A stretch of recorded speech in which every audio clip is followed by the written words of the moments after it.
Seguimos adelante en Telebuen Día recibiendo con gran gusto al contador Álvaro García, que ha sido designado como futuro director de la Oficina de Planeamiento y Presupuesto. Buen día, ¿cómo anda? Buen día. ¿Contento, motivado? Sí, la verdad que sí. Arrancando así apenas las elecciones, bueno, Claro. un par de días después ya Bueno. con esta perspectiva. ¿Una ponderación política del momento elegido por Tabaré Vázquez a pocas horas del resultado electoral? Sí, y bueno, yo creo que la experiencia de Tabaré pautó el determinar lo más rápido posible el gabinete. Desde su punto de vista ya lo tenía definido claramente. Mire, realmente había sido hermética la cosa. Muchos periodistas, como se imaginará, preguntaron todos estos días. Bueno, aparecieron rápidas especulaciones después de las elecciones y todo, pero de lo que sabíamos nosotros era la realidad. Los dos ministros que él había indicado durante la campaña, Economía e Interior, y después poca cosa más. Uno podía imaginar, por el trabajo de algunos compañeros, en las áreas que están trabajando, en el caso de Rossi, en el caso de Marina, pero por el resto realmente nada. Bueno, las especulaciones periodísticas de cualquier modo estuvieron bastante bien orientadas, hay que decirlo también. Sí, Habían sí. designado el gabinete. No tuvieron mucho tiempo para... Tampoco, claro, bueno, muy bien. Ahora, acota el margen para el manejo de nombres, para la negociación con otros sectores. El presidente Vázquez ha dicho ayer que la designación corre por cuenta del presidente electo y en función de eso actuó. Claro. Sí, como corresponde. ¿Cómo corresponde? O sea, lo de la cuotificación sectorial desde su punto de vista no es razonable. Yo creo que dentro del mapa general cumplió con lo que se planteó, digamos, ¿no? Poner a las personas con capacidades en cada una de las áreas, y con experiencia, conjugando un poco experiencia y renovación, y por ahí fue la situación. Y el tema de... Siempre dijimos lo mismo, en todos los sectores hay gente muy capaz, entonces en realidad se da de hecho un equilibrio sin que necesariamente exista una cuotificación. Pero movió fuerte, porque había reclamos, por ejemplo, la senadora Topolansky había señalado, bueno, el interés de reunirse con Vázquez a propósito de cargos, la movida fue fuerte, contundente, potente, ya está. Sí, en el caso del gabinete, ya está. Bueno, muy bien. Rossi admitió que estaba asustado antes de las elecciones o del 30. Por algo de Peñarol sería, ¿no? Bueno, no sé. Bueno, usted con el tema de Racing, digamos que tampoco ha obtenido aquellos logros esperados. Pero digo, ¿tenía esa sensación? ¿Por las elecciones? Sí. No, bueno, yo creo que antes del 26 de octubre, el clima que se había generado con un poco el promedio de las encuestas, que era... Como dijimos ya que en aquel momento, era una señal, ¿verdad? La otra señal era que las recorridas por el país decían otra cosa. Bueno, usted lo dijo acá, básicamente lo del interior.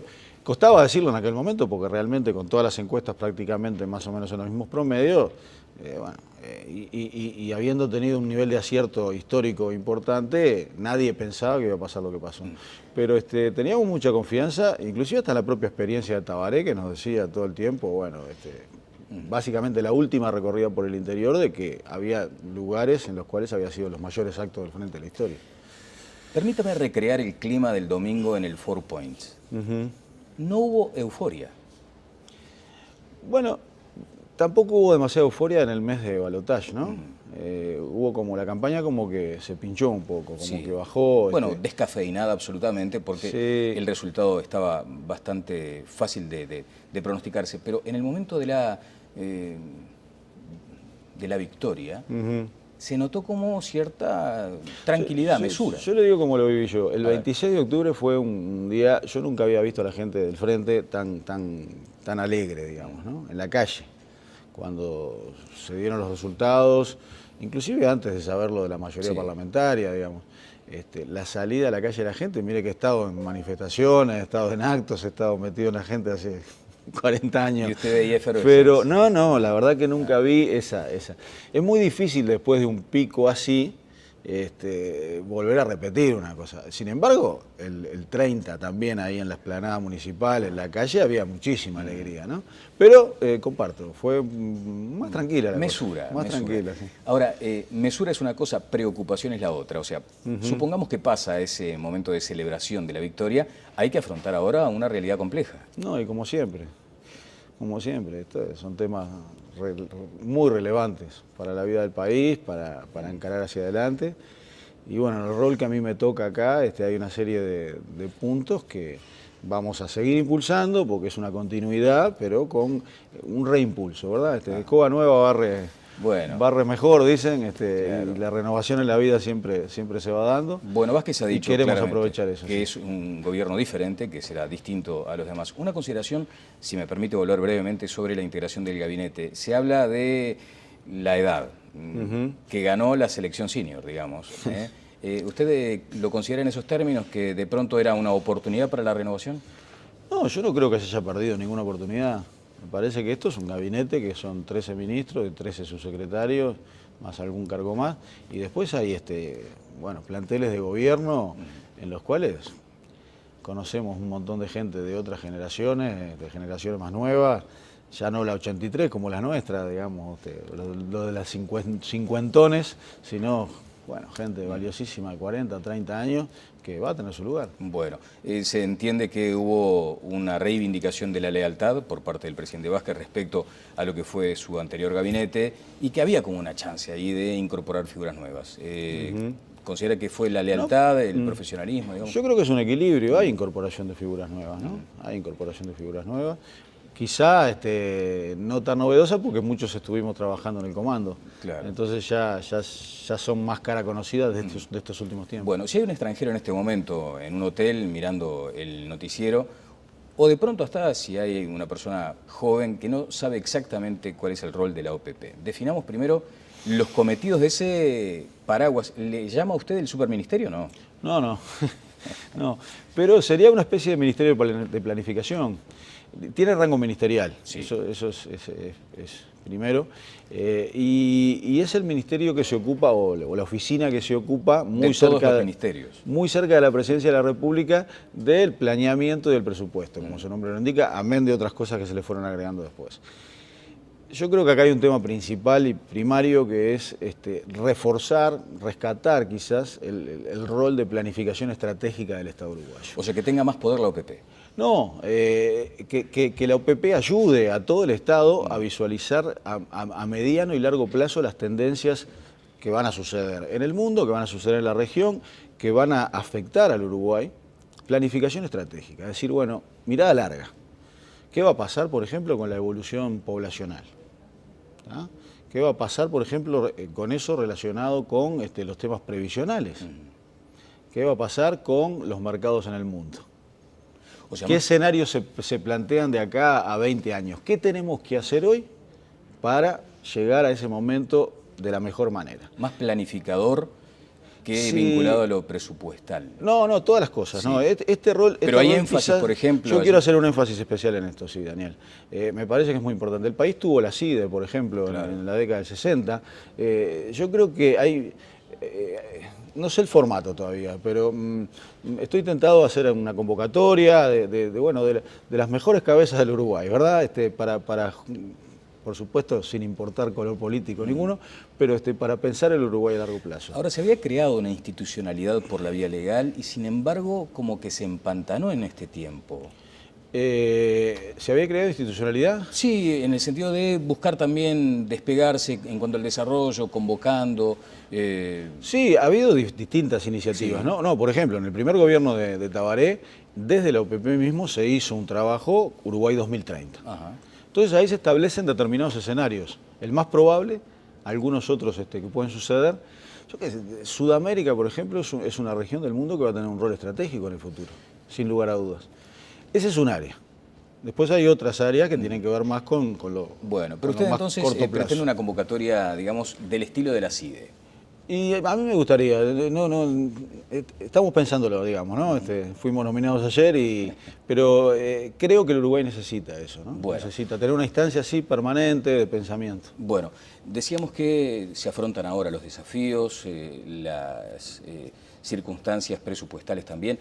El presupuesto, ¿habrá una discusión allí que usted ¿La anticipa como compleja, como de alta crispación? ¿Cómo lo ve? Bueno, todos los presupuestos son complejos, ¿verdad?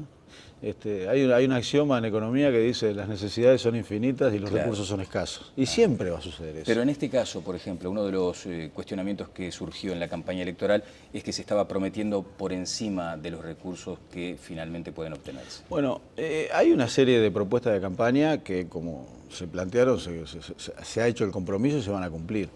Hay 5 años. Hay una planificación que se realiza en el primer presupuesto que va a ser realizado a partir del 1 de marzo del año que viene, en un proceso que lleva 3-4 meses, hasta presentarlo en junio en el Parlamento. Y ahí se va a trabajar de la misma manera que se trabajó en situaciones anteriores. Situaciones bastante más complejas, ¿no? Desde el punto de vista de la situación financiera del país, de la situación productiva del país, de la situación social del país en el año 2005, era complejísimo. Sin embargo, el Frente demostró con determinados criterios, determinadas políticas, básicamente del Ministerio de Economía y Finanzas, pero en conjunción con todos los ministerios. Por eso llamamos política económico-social, porque una cosa va de la mano de la otra, logró llevar adelante las tareas que tenía que llevar. Y la logró llevar con equilibrios macroeconómicos, con sustentabilidad de la deuda, con grado inversor hoy en día. O sea que eso es lo que nosotros quisimos transmitir durante toda la campaña y es los criterios que vamos a aplicar. Bien, de cualquier manera, insisto con ese concepto, hay mucha obra por hacer, mucho trabajo por realizar y sin embargo, en principio las cuentas no dan. Primero, ¿con qué números entienden ustedes van a asumir el 1 de marzo en materia de déficit fiscal, por ejemplo? Bueno, con los que cierre este gobierno. Lo que cierre este gobierno, que es el equipo económico que va prácticamente a tener la continuidad con el que viene. O sea que el conocimiento es muy profundo de todos los números y la situación, y habrá que proyectar ahí sí los futuros 5 años y otorgar, como se hace en todo presupuesto, las prioridades. Las prioridades y los tiempos. Ahí está. ¿Dónde se pone la mira, Álvaro? ¿En bajar el déficit? ¿En considerar cambios en la matriz impositiva, por ejemplo? Bueno, hay un criterio, desde el punto de vista financiero, hay un criterio de sustentabilidad de la deuda que hay que mantener a rajatabla. Sí, bueno, y además el país va a seguir adelante en su saneamiento económico-financiero como para mantener los grados inversores que son muy importantes. Son muy importantes porque el Uruguay aparece en el radar de inversiones en el mundo. Y eso es muy importante además en un proceso de economía que puede estar en desaceleración a nivel mundial. Entonces, cuanto más uno se destaque en un mundo que puede crecer un poco menos de lo que venía creciendo, es muy importante. Así que por ahí van a ir los criterios. Bien. Ayer nos decía Fernando Pereira, integrante del PIT-CNT, que también hay 800.000 trabajadores uruguayos que están por debajo de los 14.000 pesos. ¿Hay una asignatura pendiente en ese sentido cuando se habla de distribución, de equidad? Sí, por supuesto, siempre la va a haber y hay que seguir avanzando. Ha habido sectores históricamente postergados, yo que sé, por ejemplo el comercio, que ha tenido un avance importante en los últimos años, inclusive en materia de sindicalización. Sin lugar a dudas hay que seguir adelante con los criterios de incremento del salario real en la medida de los equilibrios generales de la economía, ¿verdad? Y bueno, la ecuación de rentabilidad de las empresas es un poco lo que hemos venido trabajando hasta el momento. Bueno, da para mucho el tema de las entrevistas breves, ¿no? Que uno querría abarcar otros asuntos, pero es el año, muy brevemente, ¿es el año de la discusión sobre competitividad? Bueno, sobre productividad. Ahí tenemos, sí, yo creo que eso es otro de los grandes temas, ¿no? Tiene que ver también con lo de las tendencias a largo plazo. Claro. El Uruguay tiene que mejorar su productividad, indudablemente. Bien. Sí. Entonces, ese es uno de los temas en los cuales vamos a trabajar fuertemente, que es la implementación, en conjunto con el resto del gobierno, del Sistema Nacional de Competitividad, que nosotros lo planteamos ampliamente durante la campaña. Ese es uno de los temas, el reordenamiento de todas las agencias del Estado para el tema de competitividad, el trabajo conjunto con el sector privado y con todo el país, a nivel territorial. Bien, ese es el paraguas, la competitividad. Allí aparece la productividad, que es otra cosa y que allí es donde uno advierte ciertas dificultades para que se llegue a acuerdos, a entendimientos, cómo se mide. Productividad tiene que ver con inversión, productividad tiene que ver con tecnología. Digamos, no necesariamente tenemos que pensar en productividad como productividad de mano de obra. o la contradicción capital-trabajo exclusivamente, sino que, por ejemplo, la productividad se mejora, la definición de productividad es más producto con la misma cantidad de insumos. Claro. Eso quiere decir que hay que ser más eficiente. Se es más eficiente cuando, por ejemplo, se invierte, se mejora una máquina y se logran tener más producto con la misma cantidad de insumos, o se cambia un proceso, un procedimiento que se hizo históricamente igual. Eso es innovación. Bien. Eso tiene que ver también con políticas públicas que han avanzado estos años y que tienen muchísimo que ver con el tema de la innovación y el concepto de la innovación. ¿Dónde se instala el tópico productividad en la discusión sobre ajustes salariales? Bueno, es un punto. Es un punto. Me parece que es un punto sobre el cual hay que avanzar. Se necesita información. No es sencillo, pero se necesita información. Los empresarios lo saben, los trabajadores lo saben, que hay que medir. Los que no se mide, no se sabe. Y ahí, bueno, la medición tiene que ir prácticamente por cada unidad productiva. Claro. Entonces, está previsto avanzar en un observatorio en términos de medición, entre otras cosas de la productividad. Bueno, usted dijo al pasar que habrá que tener otra ponderación, otro cuidado a la hora de los ajustes salariales en función de los ciclos económicos. No, yo dije que hay que mirar como hemos venido mirando en el pasado. Claro, Uruguay viene de una situación en el 2005 de rezago del punto de vista del salario enorme, ¿verdad? Y hubo un incremento del salario real. El concepto siempre va a ser seguir incrementando el salario real, porque es lo que se crece por encima de la inflación, que aumenta el poder adquisitivo de la gente. ¿Le preocupa la rigidez? Pero hay ecuaciones, digamos, como todo esto tiene sus balances, ¿no? Bueno, ¿le preocupa cierta rigidez en el mercado laboral, por ejemplo, en materia de ajuste salarial? No, la que más me preocupa es que nosotros estamos con un 6% de desocupación, y para seguir alimentando el crecimiento del país necesitamos gente capacitada. Eso tiene que ver con competitividad también. Por ejemplo, otra de las agencias que está planteada dentro del sistema es el INEFOP, el Instituto Nacional de Empleo y Formación Profesional. Y tiene un rol enorme a cumplir. Y tiene mucho dinero porque es toda la recaudación histórica del Fondo de Reconversión Laboral, ¿verdad? Eso hay que aplicarlo de otra manera, con mayor energía. Ese es un tema muy importante.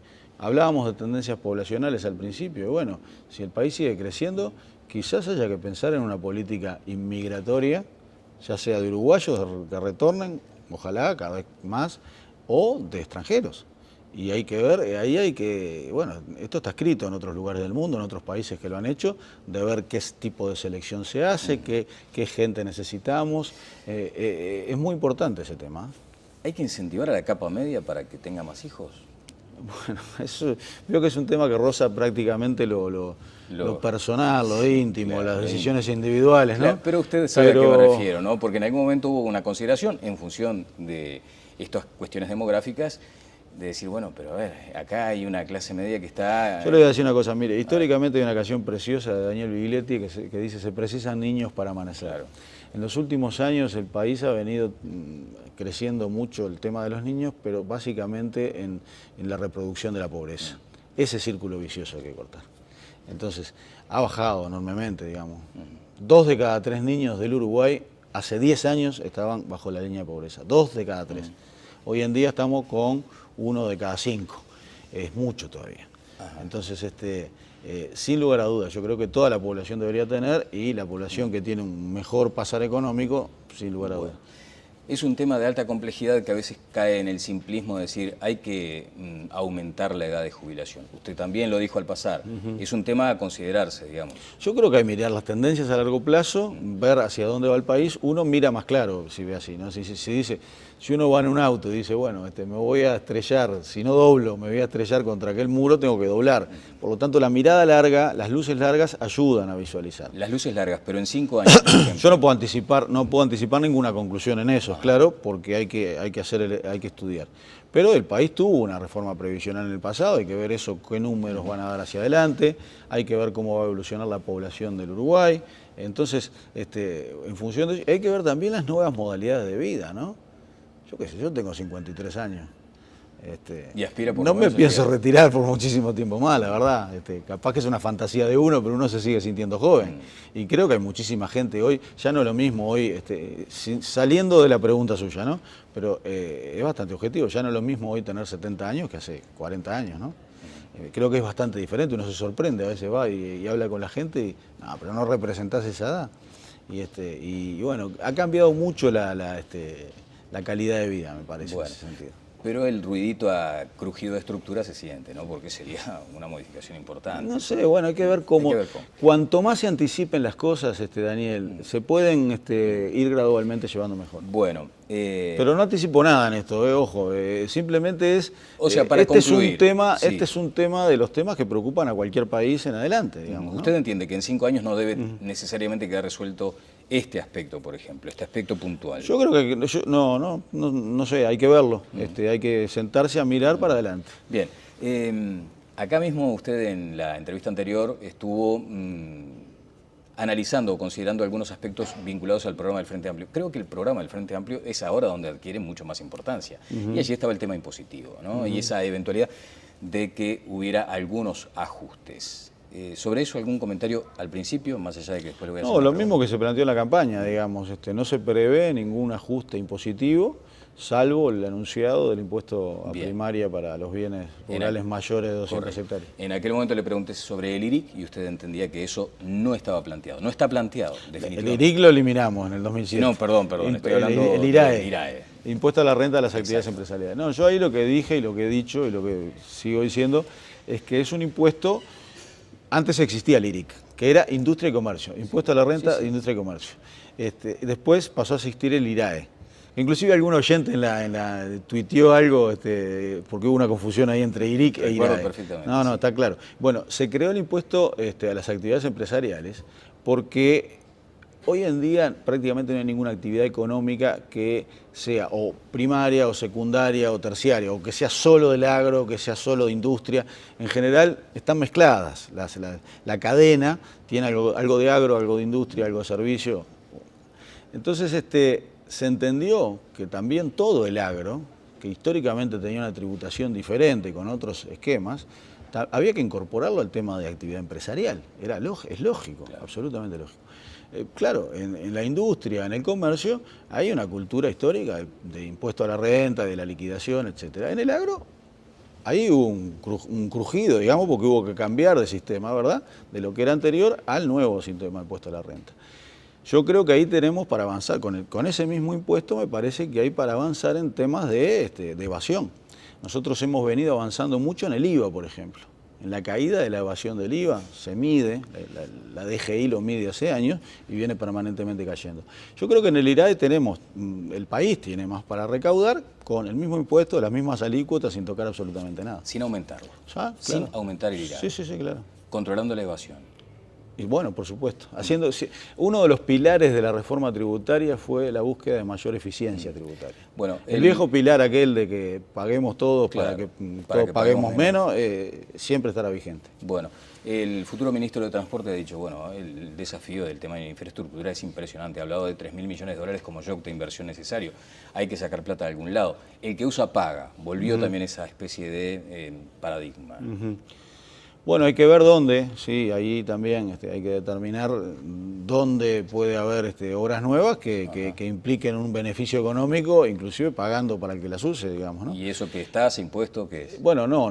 Nosotros lo que dijimos bueno, fuimos designados ayer, ¿verdad? Pero algún trabajo previo ya se ha venido haciendo. Me imagino. No, dijimos, vamos a hacer un inventario con prioridades de las obras que se necesitan hacer ahora. Básicamente el tema vial es un poco el tema que tiene mayor necesidad de velocidad, de urgencia, y se está trabajando fuerte en eso. Como para poner un orden de prioridades y arrancar ya desde el 1 de marzo con toda la energía. Hay mecanismos que estamos estableciendo, estamos hablando de transformar a la Corporación para el Desarrollo en una agencia de infraestructura, se está avanzando en el estudio de un fondo que no cubriría quizás todo ese monto, pero puede cubrir una buena parte con aporte de públicos y privados para un gran fondo de infraestructura. El que usa Hay paga, mecanismos. El que usa paga me huele a tasa.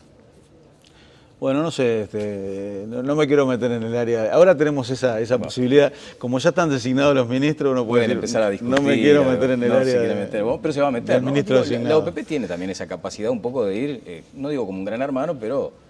Sí, mirando, ¿no? yo creo que sí, son las dos cosas. Siempre con espíritu de colaboración pero también con tema de control, ¿no? Que Bien. lo tiene constitucionalmente. Le tiene respeto intelectual a Javier Daedo, de hecho. ¿Cómo no? Sí. Han participado de No solo intelectual. Bueno, claro. Le tengo afecto. Afecto. Bueno, me alegra. Dice, con la economía, en algún momento escribió, con la economía desacelerándose, el aumento de impuestos es el único medio para cumplir promesas. Lo habrá leído, porque además lo hizo en Twitter. No lo vi. No, bueno, ahora le estoy recordando. Aunque ahora lo niegue, si el Frente Amplio gana, aumentará impuestos. Se aumentará el IRPF a franjas de mayores ingresos y se aumentará un 5% al IRAE. Sí, no comparto. No comparte No y comparto. no se concretará este vaticinio. No comparto, no. Ayer me hacían esa pregunta también en otro medio, y yo decía, en un mundo desacelerándose, una herramienta que nosotros tuvimos, en un mundo en crecimiento, ¿verdad? Fue esto, pero en un mundo desacelerándose, yo creo que con más razón aún, fue la ley de inversiones.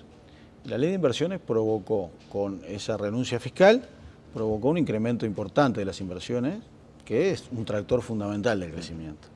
Por lo tanto, allí uno tiene que mirar qué está haciendo el resto del mundo, qué están haciendo los países vecinos, si qué incentivos dan. O sea, si dan incentivos, Uno por no ejemplo, tiene, digamos, uno puede tener la visión corta de decir, bueno, aumento un impuesto que en definitiva me baja actividad. Entonces, en definitiva, la cuenta final es peor. Entonces, es un tema muy delicado. Yo descarto cualquier movimiento en ese sentido. Bueno, ahora cuando menciona la ley de inversiones, se entiende que de pronto, si la región se vuelve más atractiva para el inversor, Uruguay también tiene que actuar hacia adentro, generando nuevos mecanismos de estímulo. De captación. Sí, diferentes quizás. Ajá. No es lo mismo en el año 2005, cuando teníamos un 13% de desocupación y había una fuerte premiación al empleo en los incentivos tributarios de la ley de inversiones, que hoy en día.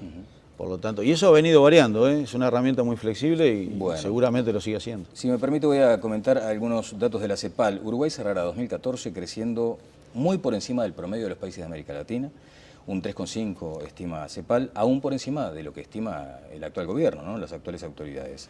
Y en 2015 continuaría el crecimiento, o sea, no habría una desaceleración. ¿Comparte este primer diagnóstico?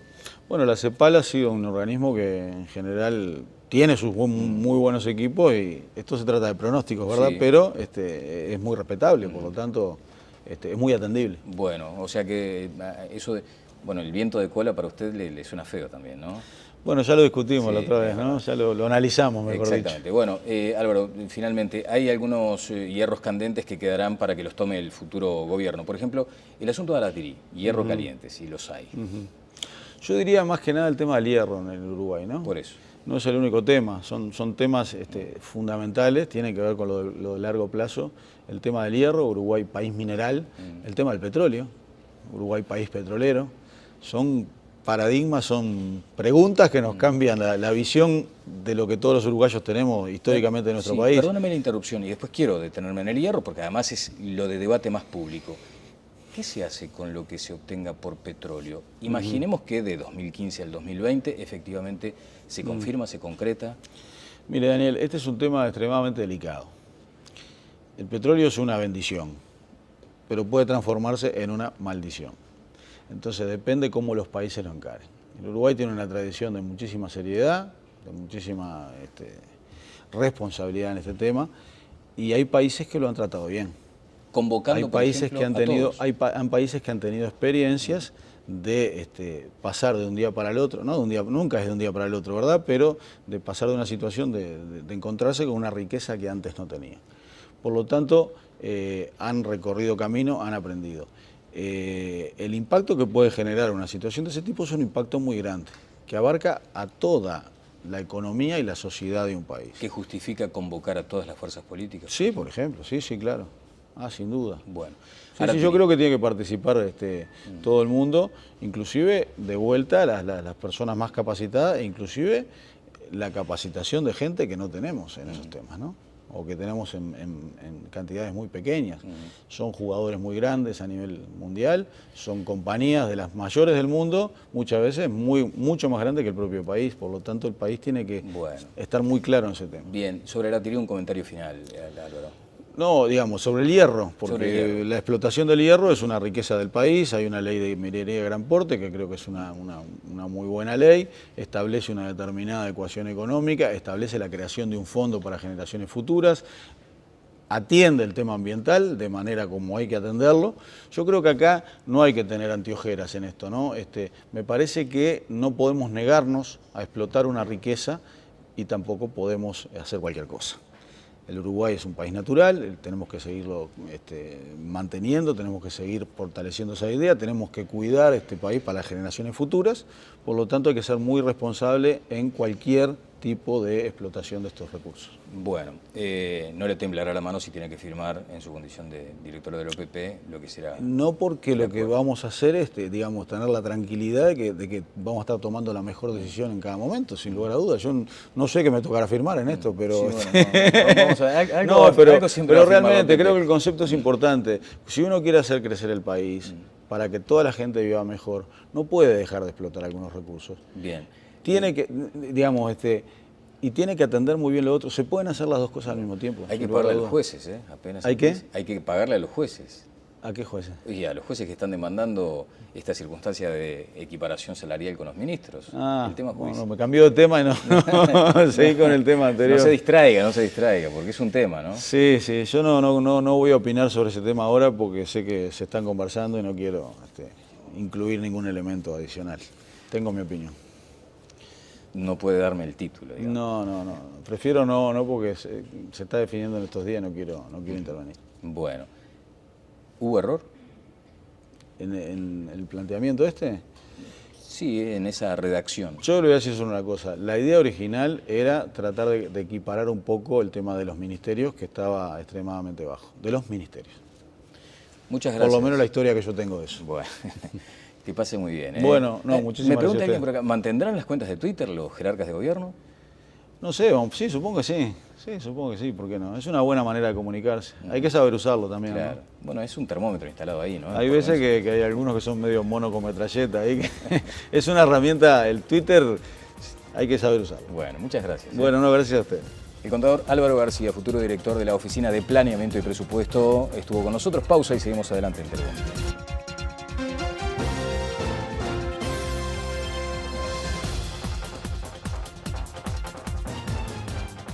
Dentro del mapa general cumplió con lo que se planteó, digamos, ¿no? Poner a las personas con capacidades en cada una de las áreas, y con experiencia, conjugando un poco experiencia y renovación, y por ahí fue la situación. Y el tema de, siempre dijimos lo mismo, en todos los sectores hay gente muy capaz, entonces en realidad se da de hecho un equilibrio. Bien. Sin que necesariamente exista una cutificación. Pero movió fuerte, porque había reclamos, por ejemplo, la senadora Topolansky había señalado, bueno, el interés de reunirse con Vázquez a propósito de cargos, la movida fue fuerte, contundente, potente, ya está.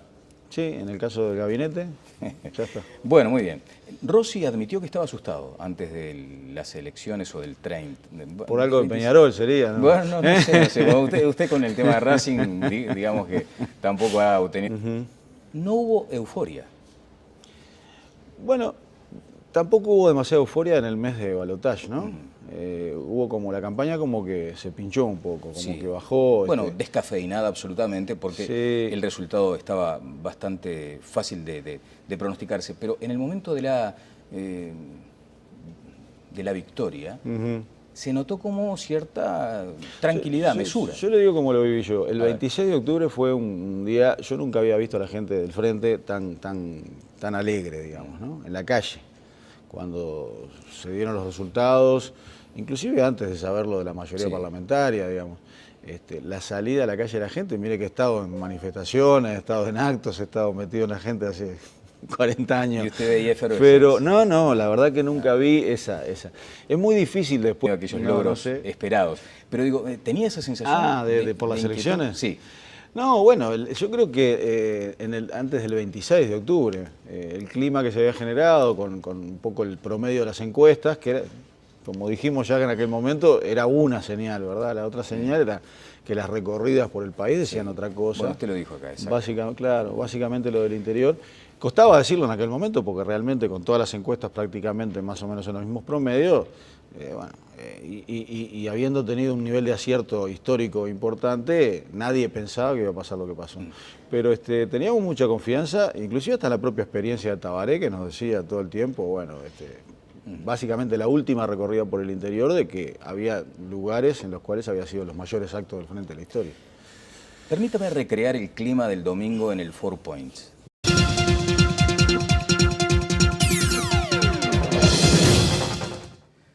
Seguimos adelante en Telebuen Día, recibiendo con gran gusto al contador Álvaro García, que ha sido designado como futuro director de la Oficina de Planeamiento y Presupuesto. Buen día, ¿cómo anda? Buen día. ¿Contento, motivado? Sí, la verdad que sí. Arrancando así apenas las elecciones, bueno, claro, un par de días después ya con esta perspectiva. ¿Una ponderación política del momento elegido por Tabaré Vázquez a pocas horas del resultado electoral? Sí, y bueno, yo creo que la experiencia de Tabaré pautó el determinar lo más rápido posible el gabinete. Desde su punto de vista ya lo tenía definido claramente. Mire, realmente había sido hermética la cosa. Muchos periodistas, como se imaginará, preguntaron todos estos días. Bueno, aparecieron rápidas especulaciones después de las elecciones y todo, pero de lo que sabíamos nosotros era la realidad.